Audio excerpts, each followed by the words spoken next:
Hey all, skin tags అంటే పులిపిర్లు. ఇవి మీకు ఫ్యూచర్లో షుగర్ వచ్చే ఛాన్సెస్ ఉన్నాయని చెప్తున్నాయి. మీ బాడీలో ఇన్సులిన్ ఎక్కువ ఉంటే స్కిన్ మీద ఇలా స్కిన్ ట్యాక్స్ వస్తాయి.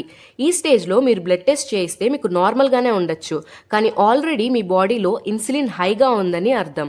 నార్మల్ స్కిన్ ట్యాక్స్కి ఇన్సులిన్ వల్ల వచ్చే స్కిన్ ట్యాక్స్కి డిఫరెన్స్ ఏంటంటే, హై ఇన్సులిన్ వల్ల వచ్చే స్కిన్ ట్యాక్స్ మెడ మీద, ఆర్మ్ పిట్స్లో ఎక్కువగా వస్తాయి. మెడ మీద బ్లాక్గా ఉండడం, తిన్న తర్వాత నీరసంగా ఉండడం. ఆ నార్మల్ స్కిన్ ట్యాక్స్ 40 years తర్వాత వచ్చే ఛాన్సెస్ ఉంటాయి.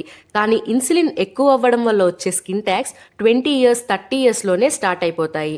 సడన్గా వెయిట్ గెయిన్ అవ్వటం ఇవన్నీ ఉంటే 70% మీకు ఫ్యూచర్లో షుగర్ వచ్చే ఛాన్సెస్ ఉంటాయి. స్కిన్ ట్యాక్స్ ఉంటే అందరికీ షుగర్ ఉంటుందని కాదు, కానీ ఈ సైన్స్ ఉంటే 10 మందిలో 5 నుంచి 7గురికి ఫ్యూచర్లో షుగర్ వచ్చే ఛాన్సెస్ ఉంటాయి.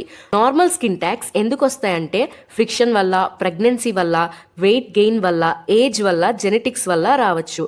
నార్మల్గా కాకుండా హై ఇన్సులిన్ వల్ల మీకు స్కిన్ ట్యాక్స్ వస్తే ఇప్పటి నుంచే మీ హెల్త్ని ఫిక్స్ చేసుకోవడం స్టార్ట్ చేయాలి. ఇంకా ఇలాంటి ఇన్ఫర్మేషన్ కావాలంటే like, share, comment and subscribe to our channel ocean of info and join in these waves. Bye guys.